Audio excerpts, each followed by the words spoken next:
Hello there, Libras. Welcome to your tarot reading. So I hope this video finds you well, and thank you so much for joining me.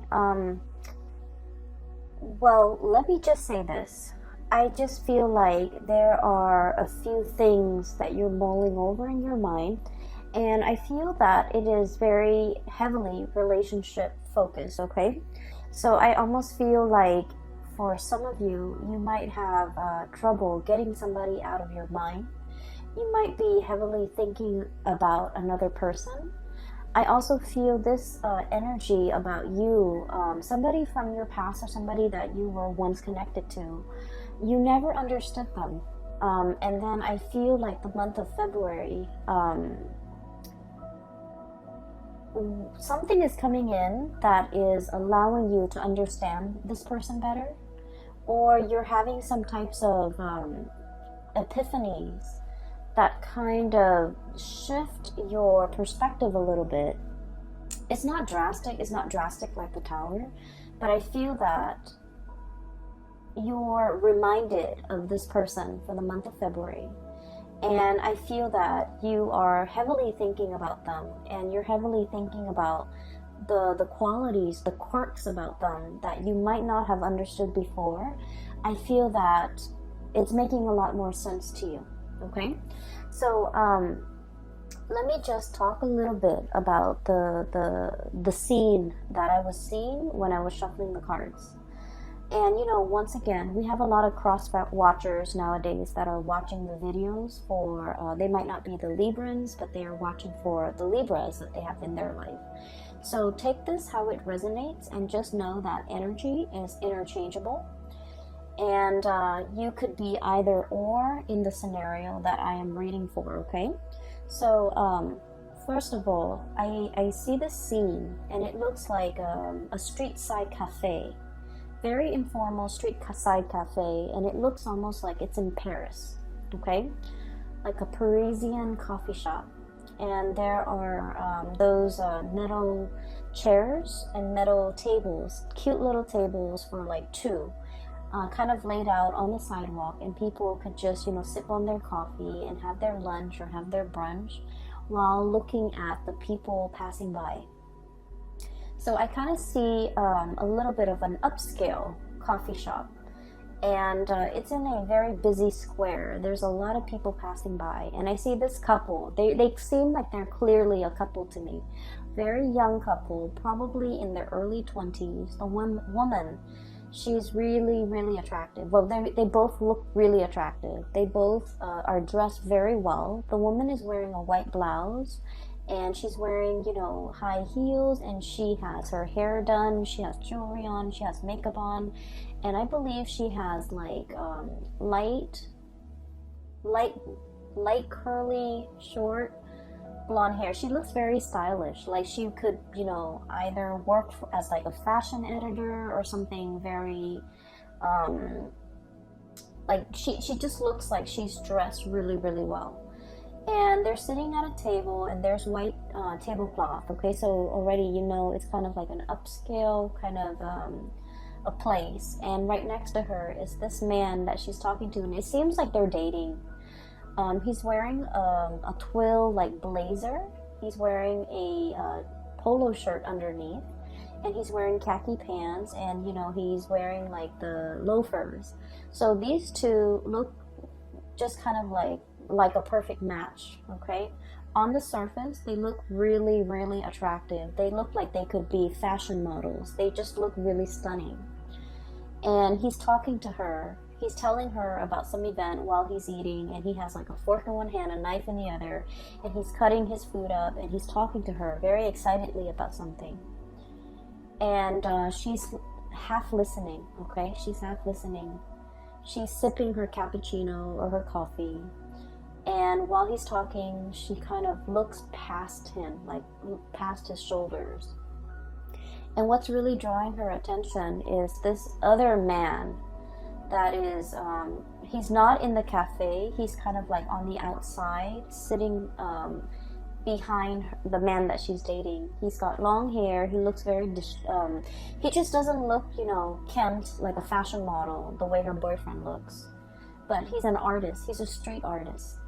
And he draws like city scenery of Paris. He draws like the tower. He draws like the cafes with the busy people. So he people watches. And she's looking at him. She's looking at the artwork, and she's kind of admiring the artwork. And I feel like, you know, while her boyfriend is talking, she's not invested in the conversation. She's half-heartedly invested in that present moment with her boyfriend. And I just frankly feel a little bit of a sense of boredom, okay, coming from her. I feel that this energy might be you, okay? And so what I'm feeling is this. I'm sensing that there might be a relationship in which, on the surface, on paper, you guys look almost like a perfect match, okay? Like a perfect match, a match made in heaven. You guys like the same things. You guys like have mutual friends. I'm seeing a lot of people that might have, like, you know, graduated from the same school, graduated from the same university, attended the same prep school, attended the same med school, attended the same law school, and then just naturally you found yourself together, going through, you know, these big major life-changing moments together. And then you feel almost as if, oh, that's the one. We're meant to be together. We're meant to be together for till eternity. And keep in mind that, you know, the two people in this scene, they're very, very young, like in their early 20s, which indicates to me they might not know themselves very well. And I don't want to offend, you know, 20-something-year-olds, but I just feel like they haven't really dated enough. They haven't really, you know, learned what love really means. And so it's kind of like a relationship where they might have, you know, graduated from college together, gone off to law school together, and life circumstances just worked out in a way where they're constantly circulating around the same social circle, or they just inevitably run into each other because of the networks they're involved with, and then it might seem like fate, okay?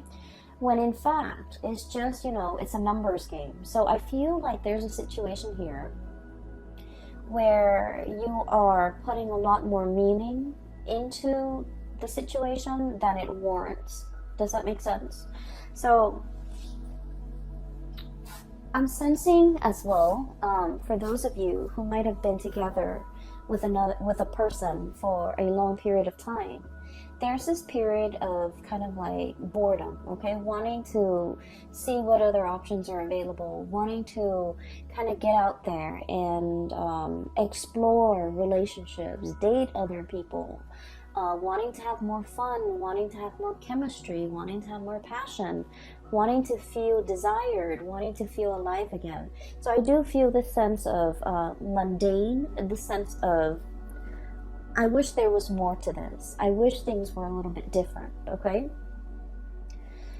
So that's what I'm sensing based on that, the image that I saw, okay? Let me talk a little bit about the cards. I feel like the cards are kind of split this way. It's like a zigzag, okay? Zigzagging. That's what it feels like to me. And so let me talk about this person here. I see the two of you looking at each other.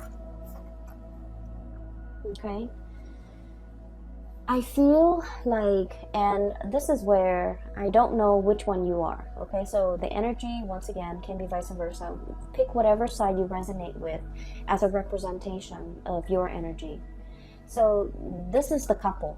Okay, and this is the couple where I feel like, you know, you thought it was fate. You thought it was like, wow, what are the odds that we constantly run into each other? We constantly know the same people. It just happens that your social circle might also dictate who you run into, who you connect with. And so what seems like fate is in fact just like a numbers game, the lottery regarding the social circle and the networks that you are involved in. So what we have here is this Temperance card as well as the Eight of Crystals, okay? This is one person. This person is very colorful. This person is like, you know, the wild animal, the zebra. Blend into their environment. Zebras have the stripes so that they can blend into their environment, okay? So this is someone who's kind of like a social chameleon, who likes to be with the herd, who likes to kind of like live life a little bit vicariously, who wants a little bit more passion, a little bit of excitement, a little bit of fun, and a little bit of adventure in the relationship that they're in. For some of you, this could be you, where you want to travel, you want to see the world, you don't want to live in one sedentary place, you want to change location, you want more out of your life, okay? And then I'm seeing the other person is the Eight of Pentacles, the buffalo or the bison, okay? And this is someone who's very like stuck to the ground, okay? The way this animal is, it's very heavy, it's very anchored, and it's very grounded. Okay, just look at it. It has like fear, sheer brute force and strength, okay? This is somebody who's like, their existence is very quiet, okay? So they're not like, they're not going to go to the grocery store all decked up with their nails done and their hair done and their makeup done just to go to the grocery store.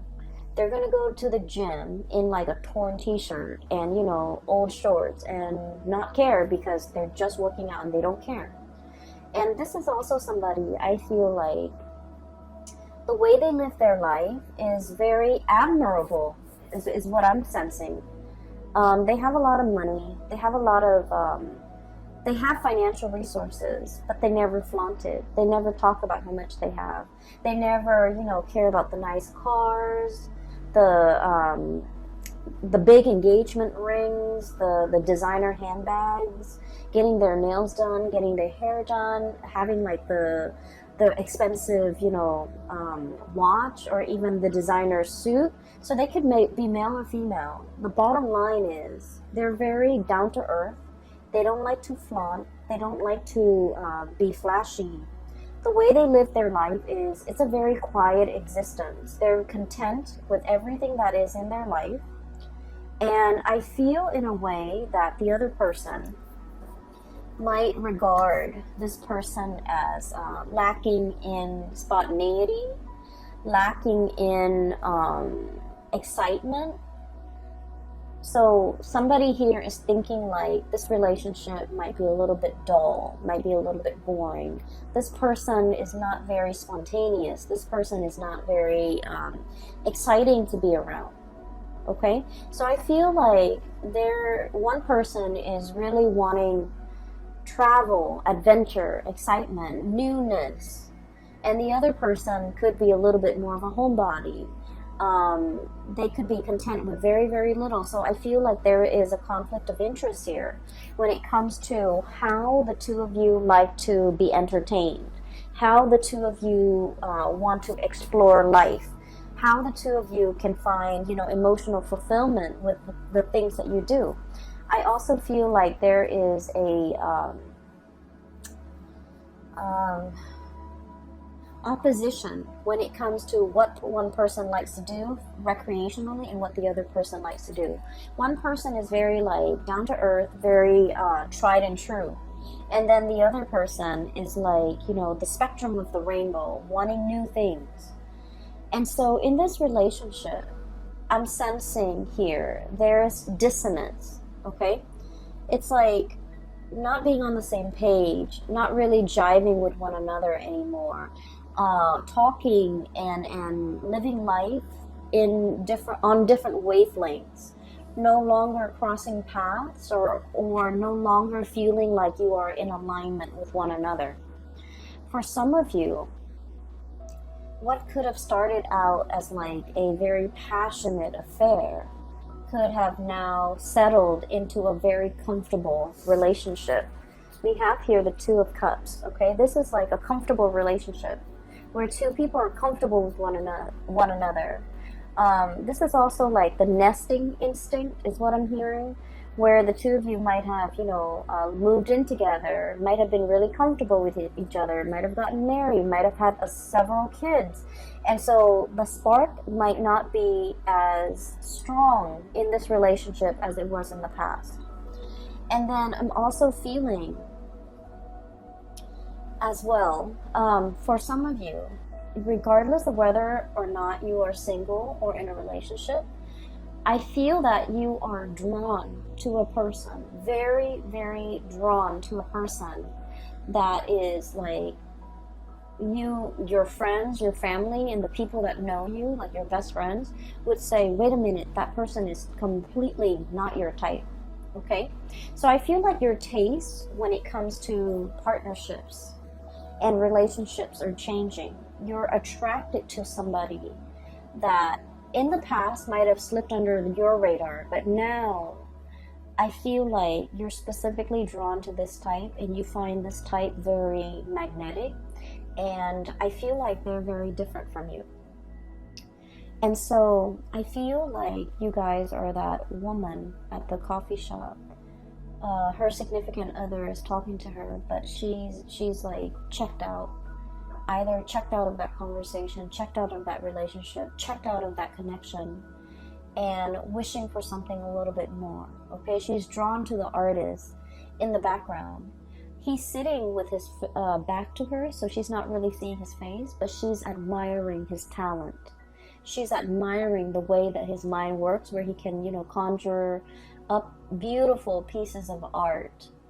And so I feel like you might be drawn to somebody with artistic capabilities who can make magic and who can make something amazing out of nothing. Okay, the Conjuring.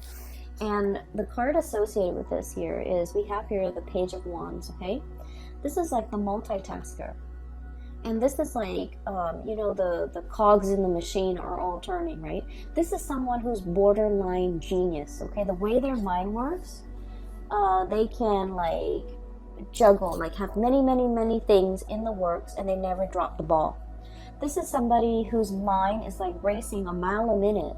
They come up with new inventive ideas. They're constantly keeping busy. They're constantly on the go. They're constantly like churning out new things. And I also feel like with this energy, they're very exciting, very it's almost like their world is very colorful and very childlike, very innocent and very playful and very exploratory. And so when you're with this person, or when you're looking at this person, I feel that you're looking at them. When you're looking at this person, I feel like for many of you, you wonder not so much why, but how they could, how they could live their life the way that they live their life. How their minds can churn out a million masterpieces or ideas in such a short amount of time. How they could be so smart, how they could get so much inspiration, how they have the time to do everything, how they're always, working on one thing after another. So I feel like you are enthralled and very taken in by this person. And I feel like their energy is really, it's really fascinating, because I feel like this is someone who's very creative. It's like a mad genius, a mad scientist. It's somebody who works with a lot of things. They could like work with their hands. They could have like, have a main job and a side job. They're juggling many, many things, and they never skip a beat. They never drop the ball. They never fumble. And yet everything in their life is kind of like a well-oiled machine. Everything is going really well in their life. And you're looking at this person and you're wondering, like, how do they do it? How do they do all of this? How do they find the time? And I feel like this is somebody who's really capturing your attention. And this is somebody that you are heavily looking at and wondering, I feel many of you might be admiring this person from afar. I feel that for many of you, this might be like harboring like a secret crush. I also feel for many of you, you really like this person. You're constantly checking around to see where they are. I literally just saw like some of you who are in school, like in universities, in law school, in med school, in grad school, whatever schooling you are in. Maybe you're watching this and you're in high school. I feel that you're checking around, you know, when there's class, when there are meetings, when there's recess, when there is even like breaks, you're trying to see where this person is. You're looking around, scanning the crowd, trying to, you know, get a glimpse of this person. So I feel that it is the beginning of a very, very big crush that we're harboring for another person here. So that's what I'm sensing, and I do feel a little bit that some of you might be in a relationship and you're trying to figure out a way out of it. I feel that you are not emotionally fulfilled in that relationship, and you're thinking about shifting and going out into the world to find someone who's a better fit for you. And it has nothing to do with, you know, how you feel about the existing relationship. I just feel, or the existing, or the previous person. It has more to do with the fact that you might have outgrown a relationship, and it might be attributed to the fact that, you know, you might have met this person when you were really young, fell madly in love, thought it was the one. But then, you know, life circumstances, we, you know, go through different phases in our lives, and we just drift apart, and we grow further and further apart. So I feel like it's through no fault of your own. It's also not their fault.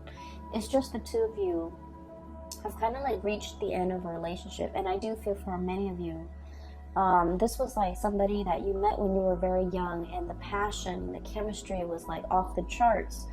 But as the two of you settle down and get into a relationship and have this quiet existence, you might want more out of life, out of a relationship, and they might not. They're comfortable and they're not really trying as hard, okay? And so I feel like only you can decide whether or not it is worth staying in, okay? Because I feel like for some of you, it's comfortable and the person's a really good person. And so you might opt to stay in, ride it out, you know, get through the rough patches, reinject passion in the relationship. But for others of you, I feel that the partner is quite stubborn. The partner is not really going out of their way to accommodate you. You might want to travel. You might want to see the world. You might want to have a little bit more fun. And every time you ask the partner, like, hey, let's plan date night. Let's meet up with my friends. Let's go here. Let's go there. I feel like they're a little bit like a stick in the mud. And they like their own company. They like their own space. And they might not be very social. And so I feel that you're looking at them and you might want out of this relationship, because you might not feel like they're investing in the relationship, or they're trying their best to maintain the relationship with you. And so you feel like your life might be more colorful elsewhere, okay? So that's what I'm sensing here. So let's talk about your voyage, okay? Because I feel like the zigzag might explain that. So there's a new person coming in that is really capturing your imagination. And some of you might feel like this person is a soulmate, is a kindred spirit, is kind of like a lost soul, a connection that you highly, highly respect and highly value. And I also feel that you feel the warmth, a lot of warmth and a lot of passion and inspiration coming from this person. And we have as well the Ace of Wands, okay? So this is like really strong, very, very strong chemistry that you have towards another person. And when I see this card, this is all about like the raw instinct, okay? Like the animal instinct, okay? Thinking like this. It's like fight or flight, survival mode, and it's just like the raw passion in a relationship or between two people. And it is really strong. So I feel like not only is there a very strong soul connection, but there is also immense passion and chemistry that you feel for another person, and they vice versa feel for you. I'm feeling very strong Aries energy, okay? And Aries is your polar opposite. So whenever polar opposites connect to, there's a lot of strong passion, a lot of strong chemistry, like it is through the roof. It can be sliced with a knife. Everyone in the room will feel it. And so it's not just you, the other person is feeling it too, because I feel like, you know, the energy is reciprocated here. A lot of the times too, when we are dating a polar opposite sign, or there can also, you know, it's a great passion and great chemistry, but it can bring a lot of incompatibilities to the surface. Okay, so if we're ever dating like an opposite sign, it is very important that we take the relationship very slowly and look at the relationship objectively rather than through blinders, because the passion can cloud our judgment. Okay, make sure that there's a lot more compatibility, or make sure at least, you know, if you don't agree on certain things, at least you don't have innate like ideological differences where the relationship will not work. So for example, one person might want an open relationship, another person wants a monogamous relationship. How is that going to work, right? And then, for example, one person might want to settle down, have children, and the other person wants to travel the world.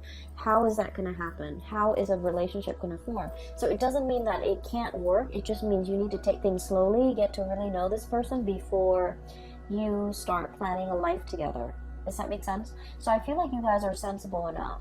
But I feel like the connection here is very strong and is very desire based, and that's why I would urge you to try to look at this objectively, so that you're not swept off your feet. Okay, so I definitely feel here one connection is like on the rocks. It's hurting, it's drying up, it's shriveling. And I feel that you are wanting to move away. Okay, Queen of Swords.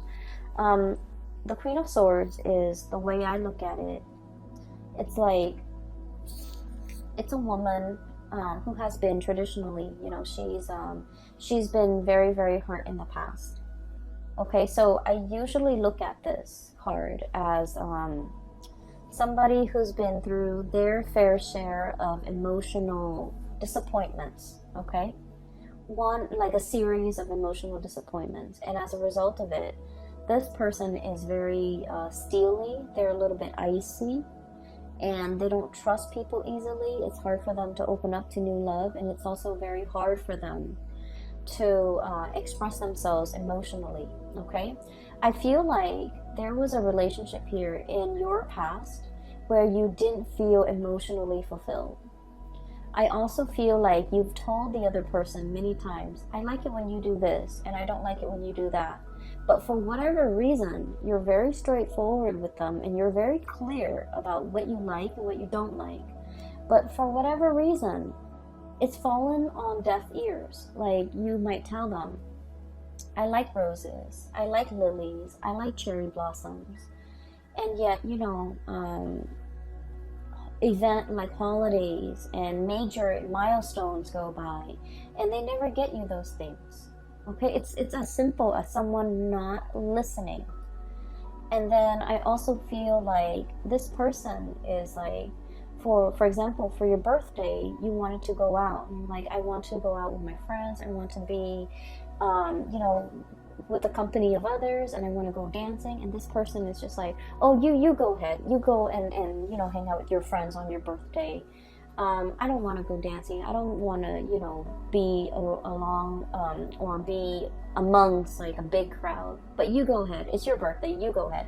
But that's not the point. The point is you wanted them to share this experience with you. And for whatever reason, I feel like they might be a little bit insensitive, okay, in your eyes. But then I'm also feeling, in their defense, it's like maybe birthdays mean a lot to you, but it might not mean a lot to them. And so that's why they just want you to have fun. And so if they're coming along and not having fun, they don't want you to worry about them. And so that's why they'd rather excuse themselves and remove themselves from the picture. That way you can be with your friends and do the things that you like on your birthday. So I definitely feel like this person, the way their mind works is very, very practical. Whereas your expectations and the things that you want might be a little bit more like, I just want you to share this moment with me. But rather than saying, I just want you to share this moment with me, I feel like it's hard for you to say that. And then I also feel like there is a lot of like emotional stifling, or I'm sorry, emotional suppression. Not knowing how to express ourselves emotionally, not knowing how to ask for what we want. It could be from you or from the other person. Not knowing how to tell the other person to give us what we want. But either way, I feel that some of you might have already cut off this connection and you're looking for love elsewhere.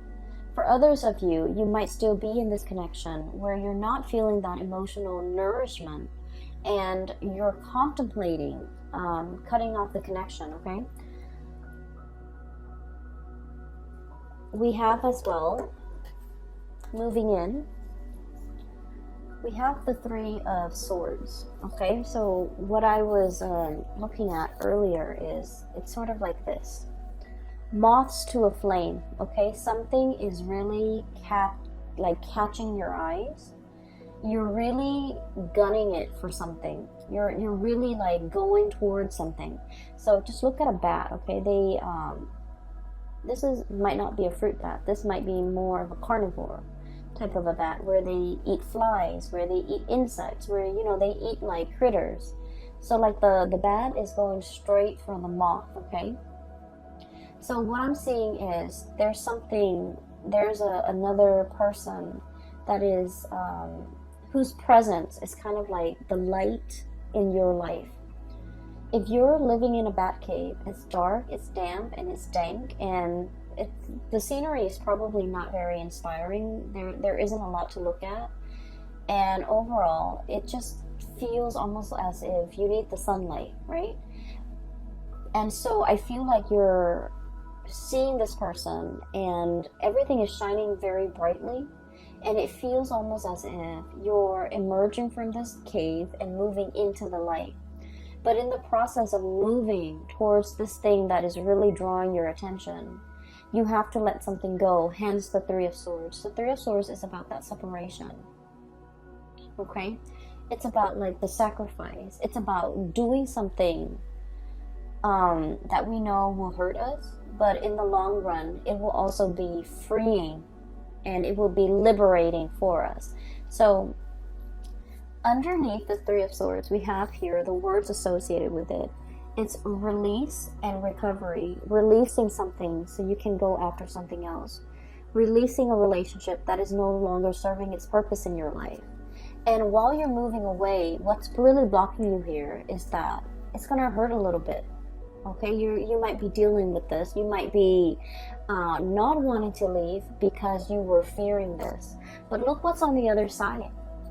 We have Queen of Swords and we have the King of Swords. And the only thing that's separating them is this distance, is this sacrifice, is this, like letting go of a relationship that's no longer serving you so that you can achieve this relationship here with your counterpart that is made perfectly for you. So we have here a match. The Queen of Swords and the King of Swords. When two cards that are court cards of the same suit comes out, and especially the King and the Queen, this is like a preordained connection. This is a soul contract.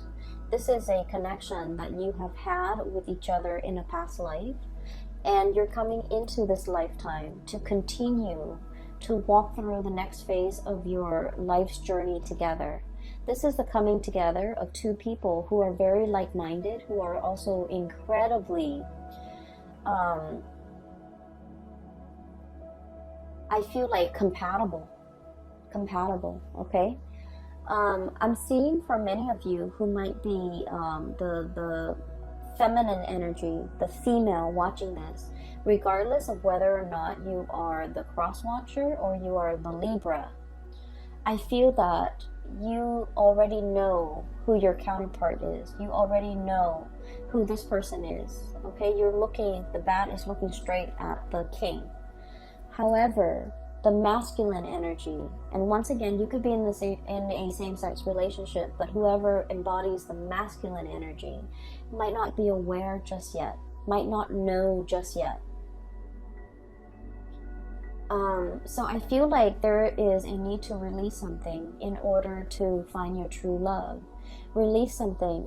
Some of you, I do feel strongly that you're in love with someone and you're in a relationship, and you have to kind of like figure out what you want to do with that existing relationship so that you can move forward with the person that you really love. Some of you are in a relationship that is no longer serving its purpose in your life and not making you happy anymore, and it has nothing to do with the other person. It's just the two of you might have, grown apart. And so do you stay in it because it's comfortable, or do you want to release it so that you both can go out into the world, return to dating, and find find the ones? And so I feel here there's already somebody who's really capturing your imagination, who's really like the sun and the stars and the moon and the light in your life. The world is very warm and welcoming when you're with them. You feel very, very happy. You feel like you're on cloud 9. You feel like there's so much optimism in your life when you're with them. There's so much possibility. They bring a sense of like wonder and magic into your life.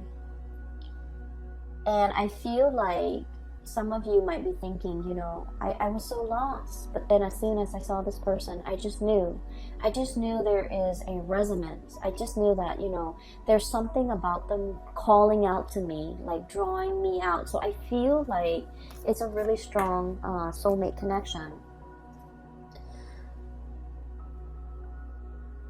For many of you too, I feel like you're going to take the plunge and let this person know. So you could be single or in a couple. I do feel, especially for those who are single, you're beelining it for this person. You're making your feelings known. You're making your intentions known. I see you moving in this direction, and everything in this direction has a lot more color, has a lot more warmth, and has a lot more potential. Okay, so let me talk about the last two cards here. I have the Sun, and then I have the 8 of Cups. Okay, the Sun is all about your vitality, your professional standing, your image, the face that you it's kind of like the face you bring, the face you project to the people that you work with. Okay, so it's like the way in which you portray your public life, the way in which you show up in your profession, in your work, at the company that you're at, with supervisors, with people who you work under, and also with your subordinates. And I feel like there's a lot of opportunities here for success. Okay, I also feel there's a situation here where the place you're at is very, very stable. And let me show you the Sun. It's a beautiful depiction. The place where you're at is very, very stable. There's room for growth. You have a lot of people who hold you in a high regard. A lot of people like you. A lot of people seek you out. A lot of people pick your brains. And so you feel like you're in high demand, and you also are very respected. Okay, so in your professional life, you've got a social standing, or you've got like a reputation that is really, you have a really good reputation. You have a sterling reputation. I also feel like there might be a new job or something beckoning you to move in a different direction, and you're just like, I'm not really sure if I can, leave this work environment behind, I'm really happy here. A lot of people respect me. If I go to the new work environment, I have to start over. But I feel like it's a very opportune time to get this moving for yourself, because where you're headed in the future, things look very abundant. And where you're at right now, if you're staying there just out of the spirit of safety, I feel like you're no longer growing. And I feel like you're denying that side of yourself, or that part of yourself that is looking for newness, that's looking for adventure, that's looking for an opportunity to kind of show itself. So whatever you've been wanting in terms of newness, new relationship, new work, new jobs, new location, opportunities for travel, all of those things are coming into the picture. And I feel like it's almost like a snowball effect. You accept one offer, and then more of them will keep coming, and eventually you're going to get everything that you've always wanted. But you kind of need to take the step, like the first step in the right direction. Okay? In a dead-end job, think about changing your career. So I feel like drastic changes need to be made and need to be decided upon from your end in order for things to kind of gain momentum and traction, and for things to kind of like snowball and happen very, very quickly. And I'm feeling like it's not just one area of your life. It's multiple areas of your life where you might have just thought about it, but you haven't taken the steps to make these changes, or even to take up and make these decisions so that you can move your life along. And so the month of February is providing you with a lot of steam, a lot of drive, a lot of courage in order for you to move your life in the direction that you feel is more fruitful for you down the line, whether it be a new relationship, a new career path, taking on this new project, or even as highly regarded as you are in the work environment. Once again, this is somebody who's like a multitasker, right? They're like the taskmaster. They're on top of everything. They know everything. They're an expert. And so you feel a little bit nervous about having to move to a new situation and having to start over, having to learn things from scratch, having to ask other people, not having the information and the knowledge already at your disposal, and feeling like a newbie.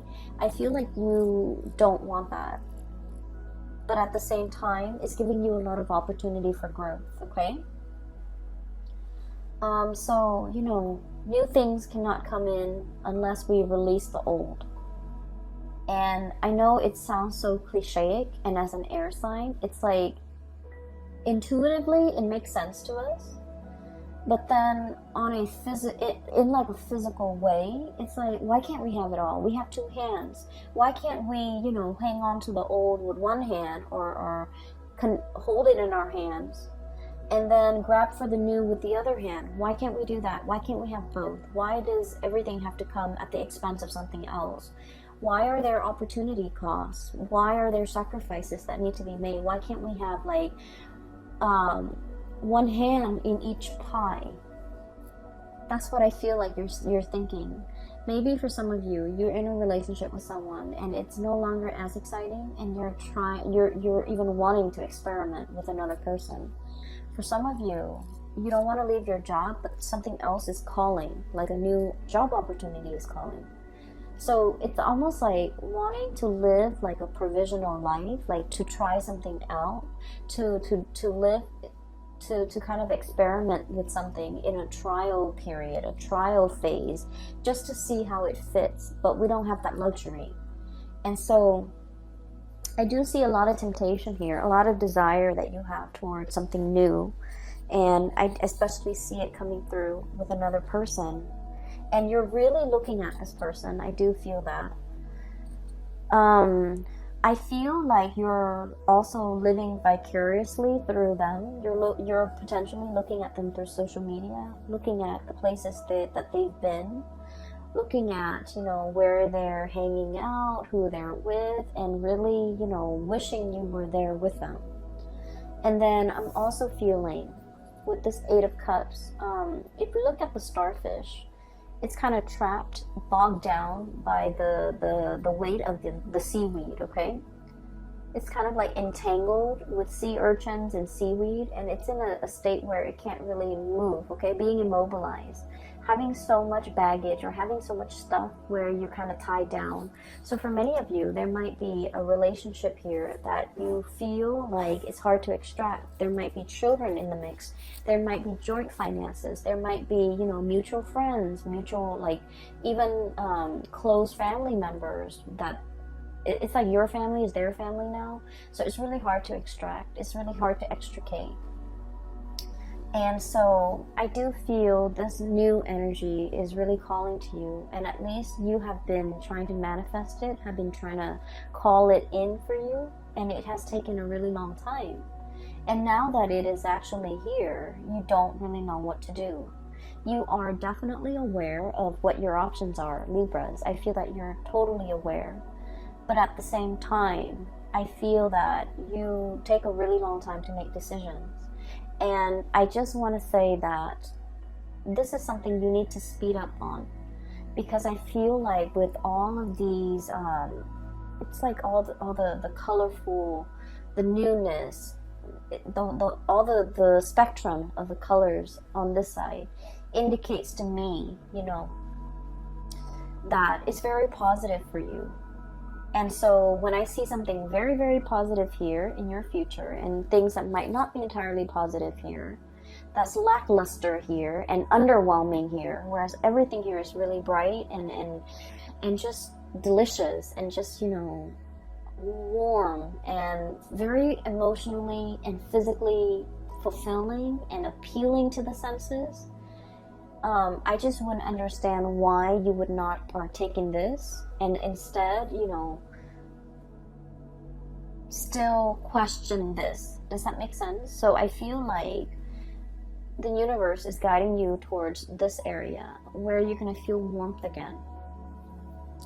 So you are coming out of that bad cave and you are seeking opportunities for yourself, and you know exactly what you want now. You're beelining it for a specific thing, person, object, job, even, that will bring you a lot more growth potential and a lot more emotional stability and happiness. Happiness is the key word here. More happiness, okay? So that is what I have for you here, Libras. I hope the reading has been helpful, and whatever you're going through with, I do hope that, you know, as we progress through the month of February, that this reading will provide some clarity for you. These are not light decisions, okay? These are major, big decisions that I feel that you're grappling with. You guys are incredibly, incredibly smart, and you know how to weigh things out, weigh out the pros and the cons. And it's easy when the pros and the cons are, you know, like completely, like the scale is completely tilted on one side versus another. Those decisions are like no-brainers. They're very easy. But at the same time, I feel like this is a decision that has a lot more weight. And I feel like the way to assess this is, you know, what makes me happier? Go for that. What makes me feel more warmth? Go for that. What makes me feel more emotionally fulfilled? Go for that. And then what will make me a lot happier? Go for that. So this is not about weighing out the pros and the cons regarding physical things, okay? If we break up, what's going to happen to the house? What's going to happen to the car? What's going to happen to the financial assets? So it's not about weighing those options, because those options are very objective, I feel. And so a lot of the times we might opt to stay in a bad situation for financial security, because like the weight of those things is very heavy. Whereas if we're looking at more subjective things, you know, things that make us happy, things that make us feel emotionally fulfilled, things that make us feel warm, I feel like those things need to be considered. And that's where you will be guided and steered towards the right things, okay? There's definitely somebody here that you really, really like, you really admire. You've been looking at them for a really long time. I'm hearing, you know, the Lord of the Rings, the precious, okay? Like, the ring precious. Somebody saying, this is very delicate, this is very precious to me. And I feel like somebody might be having like a secret crush on somebody, and the emotions are very strong, and I feel like it's very precious. You don't talk about it. You don't tell anyone. No one knows about it. And so you kind of like hold your feelings. And the way you feel about the other person is very precious. You don't want to do anything to hurt them. Okay? 2 of Cups here. This is about caring about another person. Even when they drive us nuts, even when we're really upset with them, we still don't want to say anything or do anything to hurt them because we care about them. So someone here is being treated very preciously, which is great. I'm going to leave it at that, Libras. I hope you have the answers that you need, okay? Once again, for those who are still emailing me, if you are in this state and you're in need of like spiritual guidance, I have a link in the description box below for a colleague. Her name is Bridget. She is a psychic based out of California. She is phenomenal. I highly recommend that you get a reading from her. And I hope that you have, the guidance and the clarity that you need to progress through February. It is going to be a very good month, okay, Libras? Take it easy. I will talk to you guys soon. And thank you so much for joining me. Thanks for watching. I will talk to you guys, and I wish you all the best, okay? Take care.